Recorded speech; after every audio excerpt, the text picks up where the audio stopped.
નમસ્કાર. ધોરણ 11 chemistry chapter number 1 રસાયણ વિજ્ઞાનની પાયાની સંકલ્પનાઓ. લાસ્ટ વિડિયોની અંદર આપણે માપનમાં જે અનિશ્ચિતતાની જે બે પદ્ધતિઓ હતી, એક વૈજ્ઞાનિક સંકેત અને બે અર્થસૂચક અંકો, એ આપણે પૂર્ણ કર્યું હતું. હવે ત્રીજી પદ્ધતિ છે અને લાસ્ટ પદ્ધતિ છે, જેનું નામ છે પરિમાણાત્મક પૃથ્થકરણ, અથવા એને અવયવ ચિહ્નિત પદ્ધતિ તરીકે ઓળખવામાં આવે છે, અથવા એકમ અવયવ પદ્ધતિ. પ્રથમ કે આ પદ્ધતિમાં શું કરવાનું છે, તો તમારે એક એકમનું રૂપાંતર બીજા એકમમાં કરવાનું છે. હવે આના માટે આપણે કોનો ઉપયોગ કરીશું, તો સૌપ્રથમ તમે યાદ કરો, એક કોષ્ટક હતું, ડોસી મામાને પીવડાવે છે ફેન્ટા, જે આપણે સૂત્ર આપેલું હતું ને ભાઈ, એ સૂત્રની આપણે ચર્ચા કરવી પડશે અહીંયા.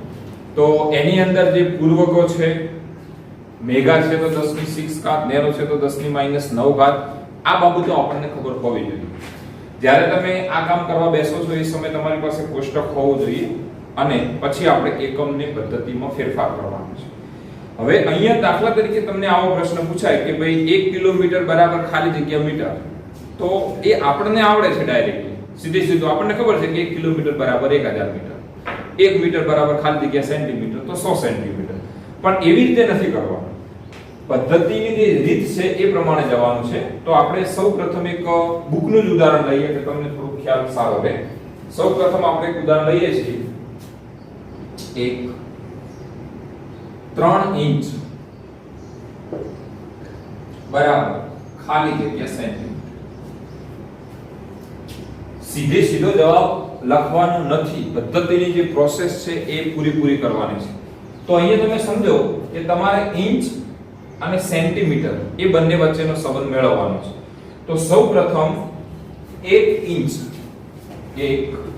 તો ઇંચને હું અહીંયા લખું છું એટલે ઇંચ સમજવાનું, બરાબર 2.54 સેન્ટીમીટર. આ આપણે જાણતા હોવા જોઈએ ભાઈ. મોબાઈલમાં પણ તમે આ વાપરો છો એટલે એની અંદર પણ લેન્થની અંદર જશો એટલે તમને મળશે, 1 ઇંચ લખશો તો સામે બતાવશે 2.54 સેન્ટીમીટર, બરાબર છે. હવે કઈ રીતે કામ કરવાનું છે સમજો તમે. આપણને ખબર છે કે 1 ઇંચ બરાબર 2.54 સેન્ટીમીટર. હવે થોડા ગણિતના સ્ટેપનો ઉપયોગ કરવાનો છે. આને હું આવી રીતે લખું છું, બરાબર સમજો. 1 ઇંચ ભાગ્યા 2.54 સેન્ટીમીટર. આ બંનેનો ગુણોત્તર લેવામાં આવે તો જવાબ શું આવશે? 1 ઇંચ ભાગ્યા 2.54 સેન્ટીમીટર. આપ જોઈ શકો છો કે 2.54 સેન્ટીમીટર બરાબર તો શું થાય? 1 ઇંચ. તો આને આવું લખાય, 1 ઇંચ ભાગ્યા 1 ઇંચ, અને 1 ભાગ્યા 1 કરો તો જવાબ કેટલો થાય? હા કે ના? ક્લિયર? પણ એકમો આપણે અલગ મેળવવા છે, એટલા માટે ઉપર ઇંચ લખીએ છીએ, સામે આનું મૂલ્ય લખીએ છીએ સેન્ટીમીટર. બરાબર શું થશે? 1. હજુ હું લખું છું, બરાબર સમજજો. આને ઉલટું કરી નાખું છું, 2.54 સેન્ટીમીટર ભાગ્યા 1 ઇંચ. તમે વિચારી લો, 2.54 સેન્ટીમીટર, 1 ઇંચના સેન્ટીમીટર કેટલા છે? 2.54. તો 2.54 સેન્ટીમીટર ભાગ્યા 2.54 સેન્ટીમીટર, આન્સર ઇઝ 1. તો એનો અર્થ કે ત્રણે ત્રણ જે પદ છે કેવા બને છે? સમાન બને છે. હવે તમારે ઇંચ અને સેન્ટીમીટરનો સંબંધ મેળવવાનો છે, તો ઇંચ અને સેન્ટીમીટરનો સંબંધ તમારી જોડે છે. હવે તમારો જે પ્રશ્ન છે એ લખવાનો. તો આવી રીતે 3 એકમ સાથે લખો, ઇંચ ગુણ્યા, સમજીશું બરાબર, 3 ઇંચ ગુણ્યા, તમારે જે કીધું હોય, 3 કીધું હોય, 5 કીધું હોય, 10 કીધું હોય, જે કીધું, તો 3 ઇંચ ગુણ્યા. હવે આ જગ્યા પર મારે આ સ્ટેપ લખવું કે આ સ્ટેપ લખવું, એનો આધાર કોના ઉપર છે? તો તમે સમજો કે તમારે ઇંચમાંથી સામા જવું છે સેન્ટીમીટરમાં. મીન્સ કે અહીંયા ઇંચ લખેલું છે, તો મારે ઇંચને ઉડાડવા હોય તો બીજો ઇંચ મારે છેદમાં લખવો પડે કે અંશમાં લખવો પડે? તો ક્યાં લખવો પડે? છેદમાં. તો છેદમાં ઇંચ હોય એવો કોઈ સૂત્ર ભાઈ તમારી જોડે સમીકરણ ખરું? અહીંયા અંશમાં છે, અહીંયા ક્યાં છે? છેદમાં. તો હું અહીંયા આ લખું છું, બરાબર સમજો. 2.54 સેન્ટીમીટર ભાગ્યા 1 ઇંચ. ઇંચ રદ થઈ. તો વધ્યું શું બોલો? 3 ગુણ્યા 2.54. શું એકમ વધ્યો ભાઈ? સેન્ટીમીટર. આ બંનેનો આપણે ગુણાકાર કરીએ એટલે આપણને જવાબ મળશે 7.62 સેન્ટીમીટર. તો 3 ઇંચ બરાબર 7.62 સેન્ટીમીટર. આ ખબર પડી કે કેમ આ જ લખ્યું, આ કેમ ના લખ્યું. જો આ લખ્યું હોત તો ઇંચ ઉડી શકો નહીં, કારણ કે આપણે જવાબ સામે લાવવાનો છે, ઇંચને રદ કરવાના છે અને સામે લાવવાનું છે સેન્ટીમીટર. એક આ દાખલો ગણીશું એટલે ક્લિયર થઈ જશે એ બાબતો. બરાબર છે. હવે એક બીજું ઉદાહરણ લઈએ. અત્યારે આપણે થોડા સિમ્પલ ઉદાહરણ લઈએ છીએ. ધારી લો કે ભાઈ તમને એવો પ્રશ્ન પૂછવામાં આવે કે 2 દિવસ બરાબર ખાલી જગ્યા સેકન્ડ. સમજજો બરાબર. 2 દિવસ બરાબર ખાલી જગ્યા સેકન્ડ. હવે ફરીવાર હું વાત કહું છું કે સીધું તમારે રૂપાંતર કરવાનું નથી. આ પદ્ધતિથી જ આપણે કામ કરવાનું છે. નહીતર કેટલાક વિદ્યાર્થીઓ કરી નાખશે. શું કરશે કોડ 2 દિવસનું સેકન્ડમાં રૂપાંતર કરવા માટે? તો સૌપ્રથમ શું કરવું પડશે કે જે દિવસ છે એનું રૂપાંતર કલાકમાં કરવું પડે, પછી કલાકનું સામા કરવું પડે મિનિટમાં, પછી મિનિટનું સામા કરવું પડે સેકન્ડમાં કરવું પડશે, એટલે તમને મળી જશે. તો સૌપ્રથમ શું કામ કરીશું આપણે? દિવસનું સીધું સેકન્ડમાં આપણી પાસે કોઈ સૂત્ર નથી. તો દિવસનું રૂપાંતર તમે કલાકમાં કરો, કલાકનું મિનિટમાં કરો અને મિનિટનું સામા કરો સેકન્ડમાં. આ બધા આપીશું. સૌપ્રથમ હું અહીંયા લખું છું 1 દિવસ બરાબર 24 કલાક. બરાબર છે ભાઈ? હવે આને મારે આ સ્વરૂપે લખવું છે. તો શું લખાશે? આવું લખાશે. જુઓ, 1 દિવસ ભાગ્યા 24 કલાક. આનો જવાબ કેટલો આવશે? 1 આવશે. 1 દિવસ બોલો કે 24 કલાક બોલો, એકનો એક જ થશે. બરાબર આનાથી ઉલટું 24 કલાક ભાગ્યા 1 દિવસ.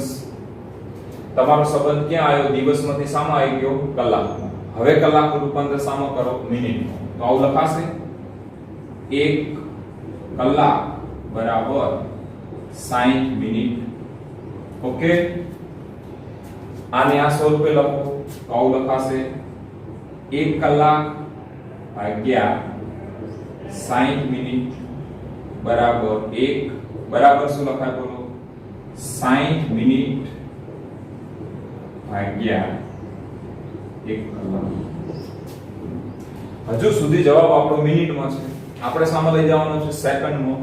જોઈએ આપણે 1 મિનિટ બરાબર 60 સેકન્ડ. ફરીવાર આ સ્વરૂપે લખવાનું છે. તો 1 મિનિટ ભાગ્યા 60 સેકન્ડ બરાબર 1 બરાબર 60 સેકન્ડ ભાગ્યા 1 મિનિટ. હવે જોઈ લો તો તમારું સેકન્ડમાં આવશે. હવે શું કરીશું બોલો? તો હવે તમારો જે પ્રશ્ન છે એ લેવાનો. કેટલા દિવસ પૂછ્યા છે તમને? 2 દિવસ. તો અહીંયા લખવાના 2 દિવસ પછી ગુણાકાર. હવે દિવસ વાળું સૂત્ર એવું પસંદ કરો જેને કારણે દિવસ રદ થાય. તો આ બે સૂત્રોમાંથી તમારે એક સૂત્ર પસંદ કરો. અહીંયા દિવસ અંશમાં છે તો બીજું સૂત્ર એવું પસંદ કરો કે જેને કારણે દિવસ ક્યાં હોય? છેદમાં. તો કયું પસંદ કરીશું? આ કે આ? તો આ. તો શું લખાશે બોલો? 24 કલાક ભાગ્યા 1 દિવસ. દિવસ તમે જોઈ શકો છો. જો આમાં કલાકનો જવાબ આવી ગયો છે કે 1 દિવસના કેટલા કલાક હોય? 24 કલાક. તો 2 દિવસના 24 * 48 ગુણાકાર કરો તો મળે કે ના? ઓકે. હવે આ જવાબ કલાકમાં આવ્યો. આપણે કલાકમાં નથી રાખવાનો, આપણે હજુ છેક નીચે જવાનું છે. તો હવે કલાક ઉડે એવું કામ કરો ભાઈ. તો કલાક ઉડે કઈ રીતે? તો કલાકના સૂત્રમાં ઉડશે. તો આ સૂત્ર લખવું પડશે. શું લખવું પડશે બોલો? 60 મિનિટ ભાગ્યા 1 કલાક. કલાક રદ થઈ ગયા. તો એનો અર્થ કે આ ત્રણનો ગુણાકાર કરશો એટલે જવાબ સામો થઈ ગયો મિનિટમાં. હજુ મિનિટ રાખવા નથી. મિનિટનું રૂપાંતર સામો કરવું છે સેકન્ડમાં. તો કોનો ઉપયોગ? મિનિટ ઉડાડવા માટે કોનો ઉપયોગ કરીશું? આ સૂત્રનો કે આ સૂત્રનો? તો આ સૂત્રનો ગુણ્યા 60 સેકન્ડ ભાગ્યા 1 મિનિટ. આપ જોઈ શકો તો કોઈ જગ્યાએ એકમ સેકન્ડ સિવાય બીજો કોઈ નથી. બધાનો ગુણાકાર કરી નાખો. ચાલો 2 ગુણ્યા 24 ગુણ્યા 60 ગુણ્યા 60 બરાબર. આનો તમે ગુણાકાર કરશો એટલે તમને જવાબ મળશે 1/800 એકમ શું વધ્યું હશે. તો આ 2 દિવસની તમારી પાસે સેકન્ડ સીધો ગણશો તમને જવાબ મળી જશે, પરંતુ તમારે આ પદ્ધતિનો ઉપયોગ કરી અને કામ કરવાનું છે. બરાબર છે? ઓકે.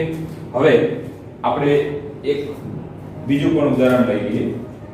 ધારો કે 1 કિલોગ્રામ બરાબર ખાલી જગ્યા મિલીગ્રામ.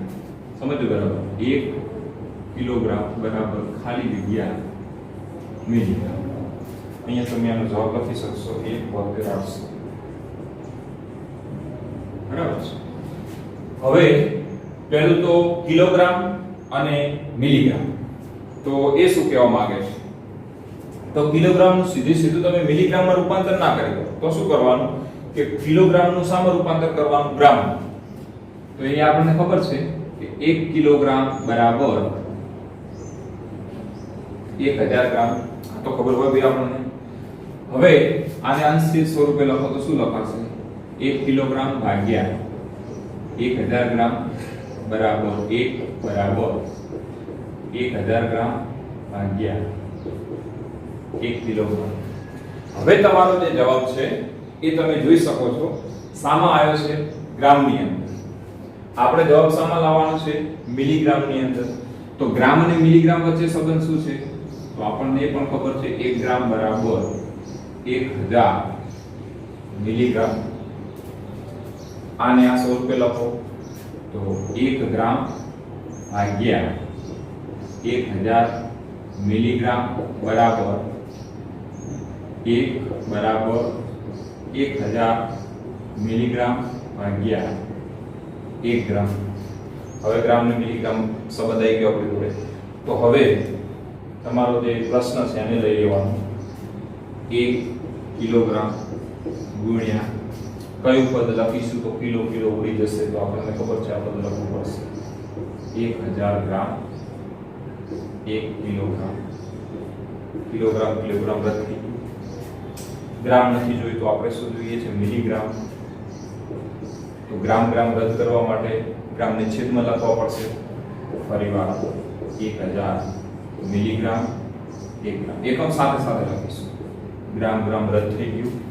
કયો એકમ વધ્યો? મિલીગ્રામ. એનો અર્થ કે સીધો તમને જવાબ મળી ગયો. શું થાય બોલો?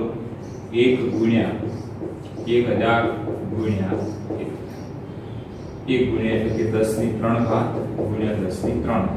આધાર સરખા ઘાતાંકોનો સરવાળો 10 ની 6 શું? મિલીગ્રામ. 1 કિલોગ્રામ બરાબર આ તમને એનો જવાબ. સમજાય છે ભાઈ? બરાબર. ઓકે. ઓકે. હવે હજુ એક એક્ઝામ્પલ લઈએ આપણે.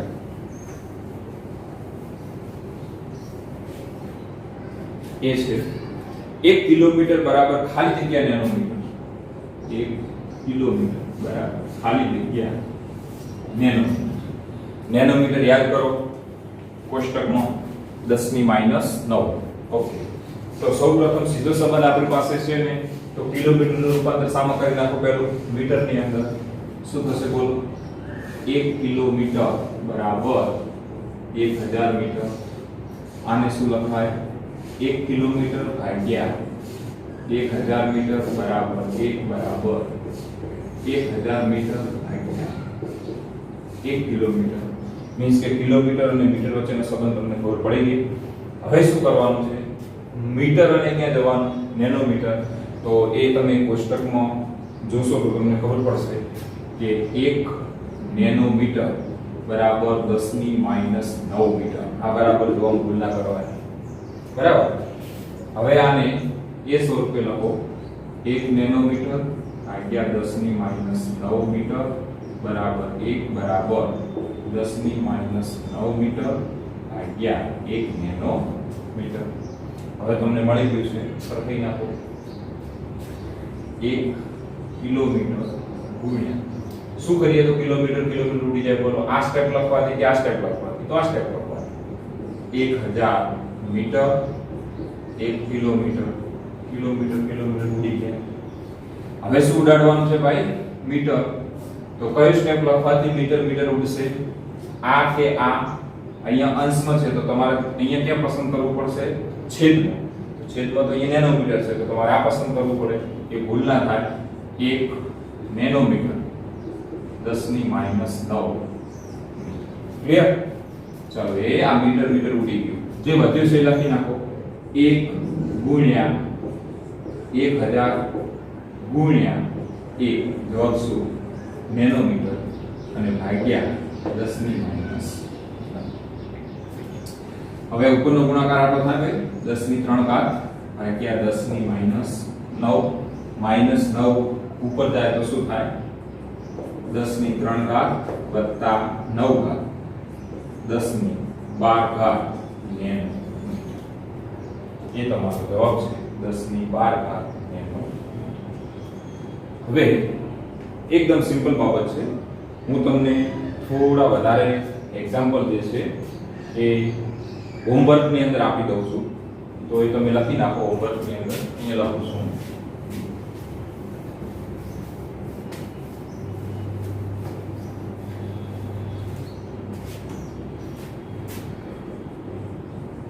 હોમવર્ક. એમાં પહેલું એક્ઝામ્પલ છે 2 કિલોમીટર બરાબર ખાલી જગ્યા પિકોમીટર. 2 નંબરમાં 10 દિવસ બરાબર ખાલી જગ્યા મિનિટ 3. 10 દિવસ બરાબર ખાલી જગ્યા સેકન્ડ. આ તમારી પ્રેક્ટિસ માટે છે એટલે તમને ક્લિયર થઈ જાય. પછી 4 નંબરમાં 1 કિલોમીટર બરાબર ખાલી જગ્યા ઇંચ. અને 5 નંબરનો જે દાખલો છે એ છે 1 કિલોમીટર બરાબર ખાલી જગ્યા માઇક્રોમીટર. 10⁻⁶. તો આટલું તમે હોમવર્ક કરી નાખજો. વિડીયોમાં જો કદાચ એકમોમાં કોઈ ફેરફાર જોવા મળતો હોય તો 2 થી 3 વખત જોશો એટલે ક્લિયર થઈ જશે. અને આટલું હોમવર્ક કરી નાખજો.